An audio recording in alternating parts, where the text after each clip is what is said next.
CMA foundation, CMA का foundation का paper है पेपर 1, जून 2023 में क्वेश्चन आए थे, उसको आज हम लोग डिस्कस करेंगे। Paper 1 I mean fundamental of business laws and business communication. Total questions जो हैं वो मल्टीपल बेस्ड क्वेश्चन है, टोटल 25 क्वेश्चन आए थे। कुल मिलाकर business laws and business communication दोनों को ऑल टुगेदर 50 क्वेश्चन आए थे। पहला क्वेश्चन है, question number 1, Hindu already married with a जो है वो हिंदू है, a Hindu already married with a living wife as enters into a marriage agreement with a widow of 30 years of age. This agreement is, ये agreement कैसा होगा? ए एक हिंदू है जो पहले से ही एक जीवित पत्नी एस के साथ विवाहित है, 30 वर्ष की एक विधवा के साथ विवाह समझौता करता है। यह समझौता क्या होगा? ऑप्शन है void because of being opposed to public policy। Void होगा क्योंकि यह सार्वजनिक जो नीति है उसके खिलाफ है। बी नंबर ऑप्शन है valid and can be enforced by either party. C है voidable because A has obtained this consent by exercising undue influence against her. या फिर D void because of being forbidden by law. इसका answer होगा option number D, void because of being forbidden by law. ये word है क्योंकि यह कानून द्वारा फॉरबिडन है। नेक्स्ट है क्वेश्चन नंबर 2, देखते हैं क्वेश्चन नंबर 2 क्या पूछा गया था। Communication that originates at a lower level and flows to a higher level is called. Communication that originates at a lower level and flows to a higher level is called. वह communication जो निचले स्तर से शुरू होता है और उच्च स्तर की ओर जाता है उसे क्या कहते हैं? ऑप्शन है upward communication, diagonal communication, downward communication, या फिर 3 नंबर ऑप्शन इनमें से कोई नहीं, नन ऑफ द अबव। इसका आंसर होगा ऑप्शन नंबर ए, अपवर्ड कम्युनिकेशन। नेक्स्ट क्वेश्चन है क्वेश्चन नंबर 3। आज हम लोग सीएमए के फाउंडेशन का जो पेपर 1 था उसको डिस्कस कर रहे हैं। क्वेश्चन 3 है the term unpaid seller includes. जो अनपेड सेलर है उस सब में कौन कौन शामिल है? ऑप्शन देख लेते हैं। पहला है agent of the buyer, buyer का agent, agent of the seller, विक्रेता का agent, C agent of the carrier, transporter, परिवहनकर्ता का एजेंट, या D number option all of the above, ऊपर वाले सब। आंसर होगा इसका B, agent of the seller. Question number 4 क्या है? Delivery of the keys of a godown where goods are kept amount to. गोदाम की चाबियां देना जहां माल रखा है इसे माना जाता है। Option actual delivery, symbolic delivery, constructive delivery, या फिर D number option all of the above, all of these. इसका आंसर होगा सिंबॉलिक डिलीवरी। चाबी सौंप देना एक सिंबॉलिक डिलीवरी कहलाता है। नेक्स्ट क्वेश्चन है question number 5। A promised to marry B and none else and promised her to pay a sum of rupees 10,000 in addition to what he gets from the other party. If he marries someone else, A marries C and gets rupees 20,000 from C. B can get from A. A ने B से शादी करने और किसी और से नहीं करने का वादा किया और उसे 10,000 रुपया देने का वादा किया जो उसे किसी अन्य पक्ष से मिलने वाली राशि के अतिरिक्त है। यदि वह किसी और से शादी करता है, ए ने सी से शादी की और सी से 20,000 रुपया प्राप्त किया, बी ए से प्राप्त कर सकती है कितना रुपया? ऑप्शन है 30,000, 20,000, नथिंग, कुछ भी नहीं, या फिर 30,000 प्लस डैमेज। इसका आंसर होगा ऑप्शन नंबर सी, नथिंग, कुछ भी नहीं। अब बात करेंगे क्वेश्चन नंबर 6 का।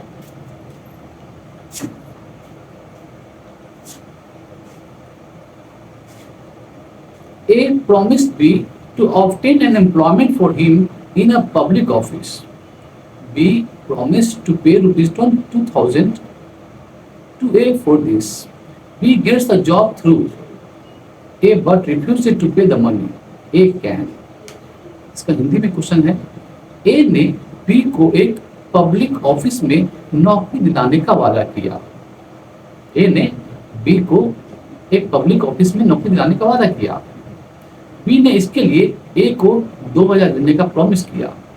बी को ए के माध्यम से नौकरी मिलती है, लेकिन वह बी पैसा देने से इनकार करता है। ए क्या कर सकता है? Option A, challenge B's appointment on the ground of non payment of money, sue B for rupees 2,000। B को 2,000 के लिए मुकदमा कर सकता है। डू नथिंग, कुछ भी नहीं कर सकता है। या फिर डी, डू बॉथ। ए और बी जो दो ऑप्शन थे दोनों को लागू कर सकता है, अप्लाई कर सकता है। इसका आंसर होगा ऑप्शन नंबर सी, वो कुछ नहीं कर सकता है। वह कुछ नहीं कर सकता बी के खिलाफ, डू नथिंग। नेक्स्ट क्वेश्चन है question number 7।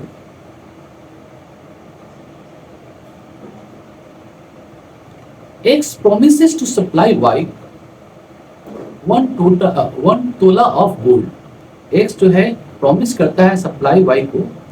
X promises to supply Y 1 तोला of gold brought from the sun. This is, ये क्या कराएगा? X ने Y को सूर्य से लाया गया 1 तोला सोना देने का वादा किया। यह क्या है?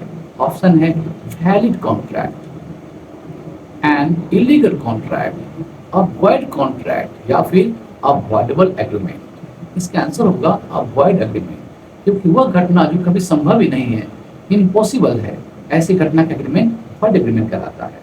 सूरज से सोना या कुछ भी लाना इम्पॉसिबल है, इसलिए सी नंबर आंसर सही है। नेक्स्ट क्वेश्चन है question number 8। Section 19 of the sales of goods act deals with passing of property of. विक्रय माल अधिनियम की धारा 19 निम्नलिखित माल की संपत्ति के हस्तांतरण से संबंधित है। ऑप्शन देख लेते हैं। पहला है अनअसर्टेन गुड्स, अनिश्चित माल, फ्यूचर गुड्स, भविष्य के माल, स्पेसिफिक और असर्टेन गुड्स, विशिष्ट या निश्चित माल, या फिर डी ऑप्शन कंटीजेंट गुड्स, आकस्मिक माल। इसका आंसर होगा ऑप्शन नंबर सी, स्पेसिफिक और असर्टेन गुड्स, विशिष्ट या निश्चित माल सही है। ऑप्शन नंबर सी करेक्ट है। अब लोग आगे क्वेश्चन नंबर 9 में।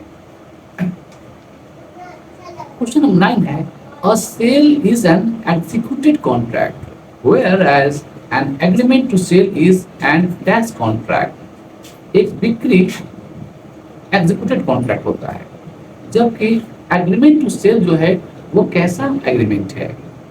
ऑप्शन है कैसा कॉन्ट्रैक्ट है? आंसर ऑप्शन है पहला एग्जीक्यूटिव कॉन्ट्रैक्ट है, एग्जीक्यूटिव कॉन्ट्रैक्ट है, एक्सक्लूसिव कॉन्ट्रैक्ट है, या फिर एक्सेप्शनल कॉन्ट्रैक्ट है। इसका आंसर होगा option number A, agreement to sell जो होता है वो एग्जीक्यूटिव कॉन्ट्रैक्ट होता है। Question number 10।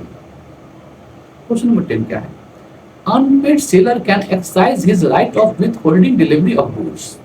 एक अनपेड सेलर माल की डिलीवरी को रोकने का अधिकार का प्रयोग कर सकता है। कब?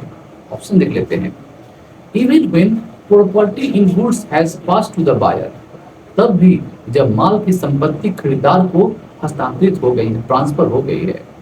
B only when property in goods has not passed to the buyer, केवल जब माल की संपत्ति खरीदार को हस्तांतरित नहीं हुई है। सी आइदर ए या फिर बी, दोनों में से कोई, या फिर डी, इनमें से कोई नहीं। आंसर होगा ऑप्शन नंबर ए, तब भी जब प्रॉपर्टी बाहर के पास ट्रांसफर हो गई है, तब भी एक अनपेड सेलर उसको रोक सकता है। नेक्स्ट क्वेश्चन है question number 11। Voluntary transfer of position from one person to another person is called. एक व्यक्ति से दूसरे व्यक्ति को वॉलंटरी के रूप से जो कब्जे का हस्तांतरण है उसे क्या कहते हैं? Voluntary transfer of possession from one person to another person is called, option है ओनरशिप, डिलीवरी, गिफ्ट या फिर लाइसेंस। इसका आंसर होगा डिलीवरी, उसे हम लोग डिलीवरी कहेंगे। एक व्यक्ति से दूसरे व्यक्ति को जब स्वैच्छिक रूप से कब्जे का हस्तांतरण होता है उसे हम लोग डिलीवरी कहते हैं। क्वेश्चन नंबर 12, 12 नंबर क्वेश्चन क्या आया था? अ bill of leading is, bill of leading जो है वो क्या होता है? ऑप्शन है बिल ऑफ एक्सचेंज, वो एक विनिमय पत्र है, बिल ऑफ एक्सचेंज है। प्रोमोशनरी नोट, वो एक प्रोमोशनरी नोट है। सी चेक है, या फिर D document of title documents है। इसका आंसर होगा option number A, option number D document of title documents है। अब आगे हम लोग क्वेश्चन नंबर 13 में, 13 number, communication among employees at the same level in the organisational structure is called, संगठनात्मक संरचना में समान स्तर के कर्मचारियों के बीच संचार को क्या कहा जाता है? ऑप्शन है grade point communication, diagonal communication, या फिर सी नंबर लैटरल कम्युनिकेशन, या डी ऑप्शन, 4 ऑप्शन है, डी ऑप्शन इनमें से कोई नहीं, नन ऑफ द अबव। इसका आंसर होगा लैटरल कम्युनिकेशन। इसका आंसर होगा option number C lateral communication. इसे हम लोग लैटरल कम्युनिकेशन कहेंगे। अब आगे हम लोग क्वेश्चन नंबर 14 में,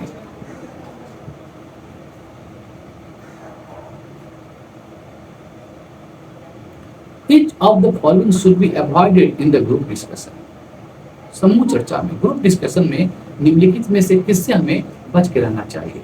ऑप्शन है पॉजिटिव बॉडी लैंग्वेज, सकारात्मक बॉडी लैंग्वेज, लीडरशिप इनिशिएटिव, नेतृत्व करने की पहल, फॉल्स स्टेटमेंट्स, झूठे बयानों से बचना चाहिए, या फिर डी कॉन्फिडेंट, आत्मविश्वास। आंसर होगा हमें ग्रुप डिस्कशन में झूठे बयान, फॉल्स स्टेटमेंट देने से बचना चाहिए। सी नंबर ऑप्शन सही है। अब आगे हम लोग क्वेश्चन नंबर 15 में, dash are imagery representation of a huge bulk of data, dash विशाल डेटा का एक इमेजरी रिप्रेजेंटेशन है। ऑप्शन है टेबल्स, ग्राफ्स, या फिर फ्लो चार्ट, या फिर लेटर्स। इसका आंसर होगा option number B graphs, graphs है। नेक्स्ट क्वेश्चन आते हैं हम लोग, क्वेश्चन नंबर है, नेक्स्ट क्वेश्चन है question number 16, 16 number question, Which of the following is not one of the 8 C's of communication? निम्नलिखित में से कौन सा संचार के 8 C में से एक नहीं है? ऑप्शन है क्यूरियसनेस, जिज्ञासा, कॉन्साइजनेस, संक्षिप्तता, कंजरेट, विचारशील, या कंप्लीटनेस, ठोसपन। इसका आंसर होगा ऑप्शन नंबर ए, जो 8 C में से सी नहीं, वो है curiousness. Question number 17, in which business communication, in which business communication a speaker has to clarify, in which business communication a speaker has to clearly speak for or against a topic? इस business communication में speaker को किसी विषय के पक्ष या विपक्ष में स्पष्ट रूप से बोलना पड़ता है। ऑप्शन है प्रेजेंटेशन, डिबेट, स्पीच, या फिर ग्रुप डिस्कशन। इसका आंसर होगा डिबेट। डिबेट में ही किसी भी टॉपिक के ऊपर पक्ष में या विपक्ष में बोलना पड़ता है। नेक्स्ट है question number 18, includes face-to-face interaction with customers for closing the sale. बिक्री को अंतिम रूप देने के लिए ग्राहकों के साथ आमने सामने की बातचीत में शामिल है। क्या शामिल है, कौन सा एलिमेंट शामिल है? ऑप्शन देखते हैं। पहला है सेल्स प्रमोशन, दूसरा है एडवर्टाइजिंग, तीसरा है डायरेक्ट मार्केटिंग, या फिर D number option personal selling. इसका आंसर होगा पर्सनल सेलिंग। पर्सनल सेलिंग में हम लोग फेस टू फेस इंटरेक्शन करते हैं सेल को प्रमोट करने के लिए। नेक्स्ट क्वेश्चन है, अब हम लोग डिस्कस करेंगे जो वो है question number 19, use of the coupons and samples come under which methods of marketing communication? Coupon और नमूनों का उपयोग किस मार्केटिंग कम्युनिकेशन में, किस मोड ऑफ मार्केटिंग कम्युनिकेशन के अंतर्गत आता है? ऑप्शन है sales promotion, advertising, direct marketing या फिर D number option none of the above, उनमें से कोई नहीं। आंसर होगा कूपन और जो सेल्स होता है उसे हम लोग सैंपल होता है उसे हम लोग सेल्स प्रमोशन के अंदर लाते हैं, इसलिए ऑप्शन नंबर ए सही है, सेल्स प्रमोशन। अब बात करेंगे क्वेश्चन नंबर 20 का, 20 number question. In a promissory note the amount of money payable, promissory note में जो अमाउंट ऑफ पेबल होता है उसका नेचर क्या होता है? ऑप्शन है must be certain, amount certain होना चाहिए, निश्चित होनी चाहिए। मे बी सर्टेन और अनसर्टेन, निश्चित या अनिश्चित हो सकती है। सी इज यूजुअली अनसर्टेन, आमतौर पर वो अनसर्टेन होती है, अनिश्चित होती है। या D number option none of the above, इसका आंसर होगा ऑप्शन नंबर ए, सर्टेन होना चाहिए, निश्चित होना चाहिए। अब हम बात करेंगे क्वेश्चन नंबर 21 का। इसमें बिजनेस कम्युनिकेशन और बिजनेस लॉ दोनों से मिक्स्ड क्वेश्चंस हैं। क्वेश्चन नंबर 20 क्या है? Business communication help in establishing dash when marketing, marketing के दौरान बिजनेस कम्युनिकेशन डैश स्थापित करने में मदद करते हैं। ऑप्शन है प्रोफेशनलिज्म, रूडनेस, निगेटिविटी या कैजुअलनेस। इसका आंसर होगा प्रोफेशनलिज्म, प्रोफेशनलिज्म को प्रमोट करने में हेल्प करती है। नेक्स्ट क्वेश्चन है question number 22। Writing is dash in nature, writing प्रकृति में क्या है? ऑप्शन है पर्सनल, इम्पर्सनल, नेचुरल, न्यूट्रल या फिर D option both A and B, I mean personal and impersonal. इसका आंसर होगा option number B, impersonal. Impersonal होता है, राइटिंग जो होता है नेचर से इम्पर्सनल होता है। अब बात करेंगे क्वेश्चन नंबर 23 का, 23 नंबर क्वेश्चन का। Who among the following cannot cross a check? निम्नलिखित में से कौन चेक को क्रॉस नहीं कर सकता? Drawer, drawing, holder, drawer, holder, banker या फिर फॉरेनर। इसका आंसर होगा फॉरेनर। फॉरेनर बिल को क्रॉस नहीं कर सकता। Question number 24, 24 number question. Dash parties are involve in a bill of exchange. Bill of exchange जिसको हम लोग हिंदी में विनिमय पत्र कहते हैं, विनिमय पत्र में डैश पार्टीज शामिल होते हैं, 10 पक्ष शामिल होते हैं। ऑप्शन है 2, 6, 3 या फिर ऑप्शन नंबर डी 4। आंसर होगा option number C 3। Bill of exchange में टोटल 3 पार्टी होते हैं। नेक्स्ट है question number 25 number question. The term negotiable instrument is defined in the Negotiable Instrument Act 8081 under which section? negotiable instrument शब्द को Negotiable Instrument Act 8081 की किस धारा में डिफाइन किया गया है, परिभाषित किया गया है? ऑप्शंस है 12, बी ऑप्शन है 13, सी है 13A या फिर डी ऑप्शन 2D। इसका आंसर होगा option number B 13। Under section 13 में ही इसे डिफाइन किया गया है। नेक्स्ट क्वेश्चन है question number 26। The negotiable instrument act 8081 came into the force on, जो नेगोशिएबल इंस्ट्रूमेंट एक्ट 8081 है वो कब से देश में लागू हुआ था? ऑप्शन है 9 दिसंबर 8081, 19 दिसंबर 8081, 9 नवंबर 8081 या 1 मार्च 1882। इसका आंसर होगा 1 मार्च 1882। नेक्स्ट क्वेश्चन है question number 27। If the bank refuses to pay the amount to the pay, the check is said to be.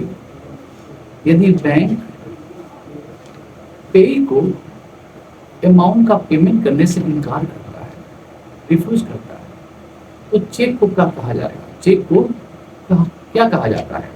Option है डिसऑनर्ड, डिस्काउंटेड, ऑनर्ड या फिर रिन्यूअल। इसका आंसर होगा ऑप्शन नंबर ए, डिसऑनर्ड। बैंक जब पे को amount payment करने से मना करता है चेक का, उसे हम लोग डिसऑनर्ड कहते हैं, डिसऑनर्ड चेक कहते हैं।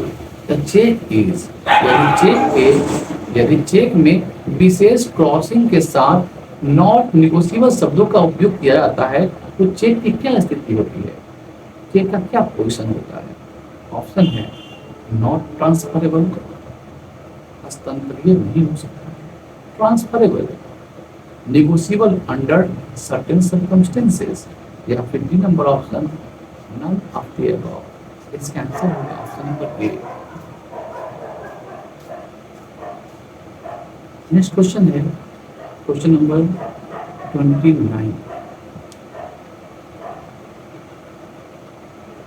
The term a check in the electronic form, जो शब्द है a check in the electronic form is defined in the Negotiable Instrument Act 1881 under electronic रूप में चेक शब्द को निगोशिएबल इंस्ट्रूमेंट एक्ट 1881 के किस धारा में डिफाइन किया गया है? ऑप्शन है section 6A, B number option है सेक्शन 61A, सी ऑप्शन है explanation 1A of section C, या फिर डी ऑप्शन है सेक्शन 6A। आंसर होगा इसका ऑप्शन नंबर सी। तो बात करें क्वेश्चन नंबर 30 का। A corporation can be party to a negotiable instrument if a corporation negotiable instrument का पार्टी हो सकता है यदि, ऑप्शन है authorised bye it's article of association, इसके आर्टिकल ऑफ एसोसिएशन के द्वारा यदि ऑथराइज्ड हो, if A special permission of board of directors taken, यदि निदेशक मंडल की विशेष अनुमति ली गई हो, if A special resolution bye share holder is passed, यदि शेयर होल्डर द्वारा विशेष रेजोल्यूशन पारित किया गया हो, या फिर D number option absolutely without any restriction, बिना किसी प्रतिबंध के। इसका आंसर होगा option number A. Next question है 31 number question. The grace period for payment of a negotiable instrument other than payable on demand is, मांग पर देय को छोड़ करके नेगोशिएबल इंस्ट्रूमेंट के जो पेमेंट के लिए छूट अवधि है वो क्या है, कितना दिन है? 7 days, 3 days, 1 month या 15 days। इसका आंसर होगा option number B, 3 days। Next है क्वेश्चन नंबर 32। अ कॉन्ट्रैक्ट, अब बात करें क्वेश्चन नंबर 32 का। A contract which is violated by unlawfulness is declared as which one of the following by Indian contract act. भारतीय संविदा अधिनियम द्वारा अनुचित प्रभाव से दूषित वॉलेटेड अनुबंध को निम्नलिखित में से क्या डिक्लेयर किया जाता है? ऑप्शन है इनवैलिड, अवैध, वॉइड, जीरो, शून्य, इल्लीगल, अवैधानिक, या फिर वॉइडेबल, रद्द करने योग्य। आंसर होगा ऑप्शन नंबर डी, वॉइडेबल, रद्द करने योग्य। नेक्स्ट है question number 33। Goods displayed in a shop window with the price level will amount to, दुकान की जो विंडो के में मूल लेवल के साथ जो वस्तु को डिस्प्ले किया जाता है उसे क्या माना जाता है? ऑप्शन है ए इनविटेशन टू ऑफर, प्रस्ताव के लिए आमंत्रण, बी कॉन्ट्रैक्ट, सी क्वेश्चन, या डी इनमें से कोई नहीं। इसका आंसर होगा option number A number option सही। नेक्स्ट है question number 34। Rajiv entered into a contract with Lata to marry her on a fixed date. However, Before the marriage date, Rajiv went mad with reference to the Indian Contract Act, which is the valid response. Rajiv ने लता के साथ एक निश्चित तारीख को शादी करने का कॉन्ट्रैक्ट किया, अनुबंध किया। हालांकि शादी के तारीख से पहले राजीव मैड हो गया, पागल हो गया। इंडियन कॉन्ट्रैक्ट एक्ट के संदर्भ में कौन सा इसका एक वैध उत्तर है? ऑप्शन है A, Lata can't marry Rajiv, Lata can't marry till Rajiv dies. Lata तब तक शादी नहीं कर सकती जब तक राजीव मर नहीं जाता। B, the executors of Rajiv can enforce the contract against Rajiv, Lata.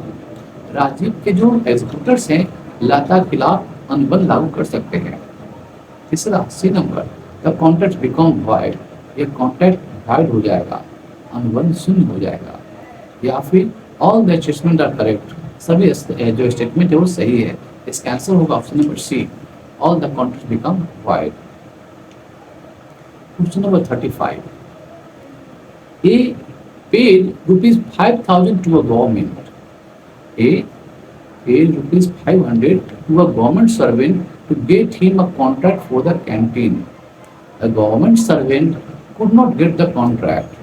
Can A recover ₹500 paid by him to the government servant?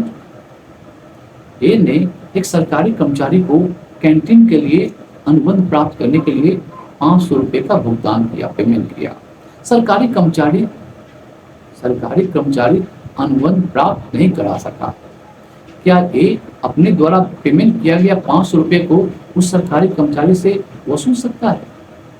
Option है yes, the agreement between them is valid and enforceable, हाँ उसके बीच का समझौता वैध और लागू करने योग्य है। B, yes the agreement is not oppose to public policy, समझौता सार्वजनिक नीति के खिलाफ नहीं है। C, no the agreement is voidable agreement and can not avoided by A, नहीं समझौता एक रद्द करने योग्य समझौता है और ए इसे रद्द कर सकता है। या D, no the agreement is void, नहीं ये समझौता एक वॉइड है, वॉइड एग्रीमेंट है। इसका आंसर होगा option number D, no the agreement is void, ये एग्रीमेंट एक वॉइड है। Question number 36 number question, a person contracted to deliver a part of a specific crop of potatoes. The potatoes were destroyed by blight through no fault of the party. The contract is, एक व्यक्ति ने आलू की एक विशिष्ट फसल का हिस्सा देने का एग्रीमेंट किया, कॉन्ट्रैक्ट किया। आलू झुलसा रोग से नष्ट हो गया, जिसमें पक्ष की कोई गलती नहीं थी। अनुबंध है, ये एग्रीमेंट क्या है? ऑप्शन है valid, voidable, void due to frustration of the contract या इलीगल। आंसर होगा option number C, void due to frustration of contract, अनुबंध की विफलता के कारण शून्य। अब आगे हम लोग question number 37, M contract to sign for, M contract to sing for N at a concert for ₹6,000, which are paid in advance. M is too ill to sing. Which of the following option is correct? M ने N के लिए एक संगीत समारोह में 6,000 के लिए गाने का कॉन्ट्रैक्ट किया, जो अग्रिम एडवांस पेमेंट के रूप में लिया गया। M बहुत बीमार है और वो गा नहीं सकता। अब निम्नलिखित में से कौन सा विकल्प सही है वो हमें देखना है। ऑप्शन है पहला, M is bound to make compensation, M को मुआवजा देना होगा। B, M is not bound to make compensation to N for the loss of the profit which N would have made if M had been able to sing, but must refund to N ₹6,000 paid in advance. N को उस लाभ के नुकसान के लिए मुआवजा देने की आवश्यकता नहीं है जो एन को मिलता यदि एन गा पाता, लेकिन उसे एन को अग्रिम भुगतान किए गए 6,000 रुपए वापस करने होंगे।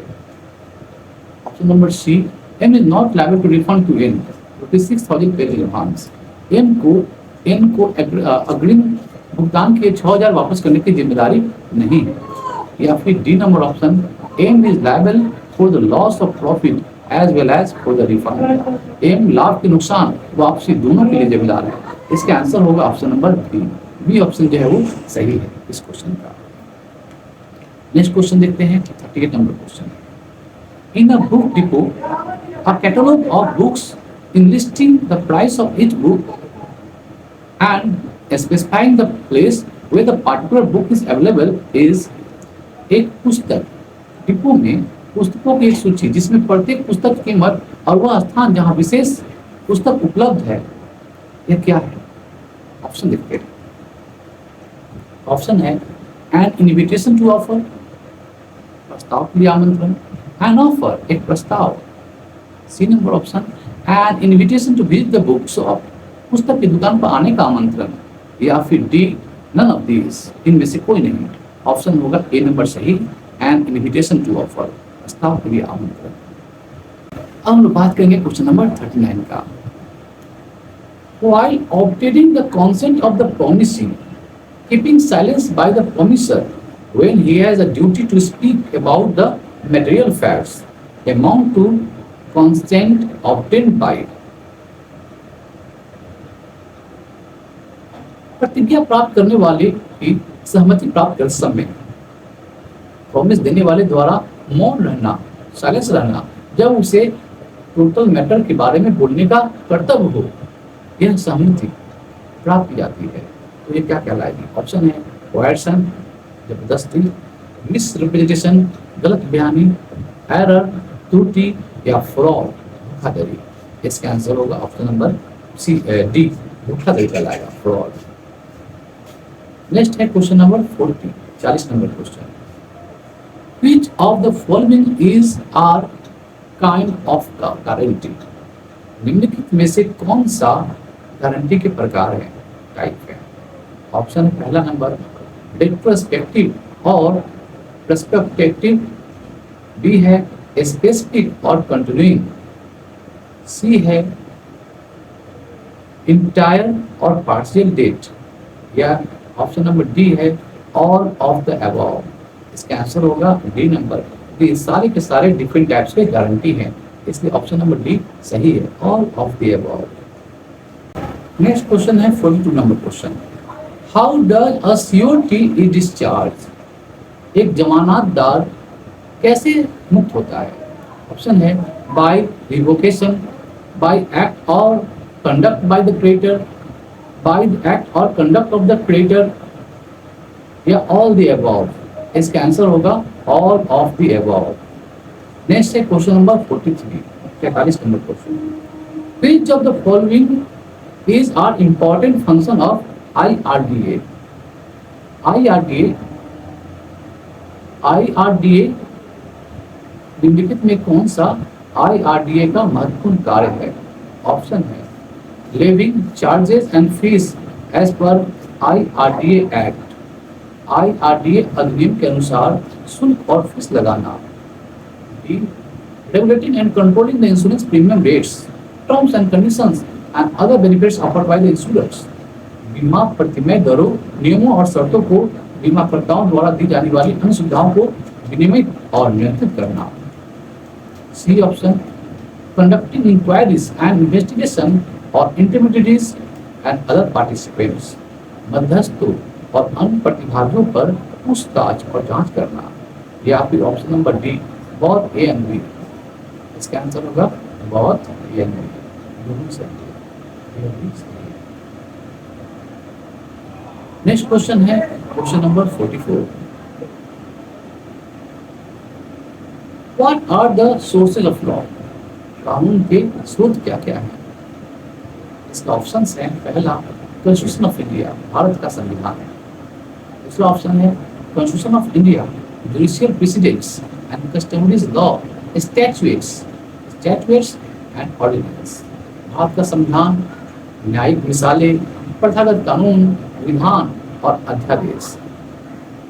सी ऑप्शन है statute enacted by the parliament of India and state legislature, भारत की संसद और राज्य की विधानसभा द्वारा अधिनियमित विधान, या फिर ऑप्शन नंबर डी रिलीजन, धर्म। इसका आंसर होगा option number B, option B जो है। Next question, question number 45। The Supreme Court of India can review its own orders or judgment under Article। Bharat का सर्वोच्च न्यायालय अपने स्वयं के आदेशों या निर्णयों की समीक्षा कर सकता है, रिव्यू कर सकता है।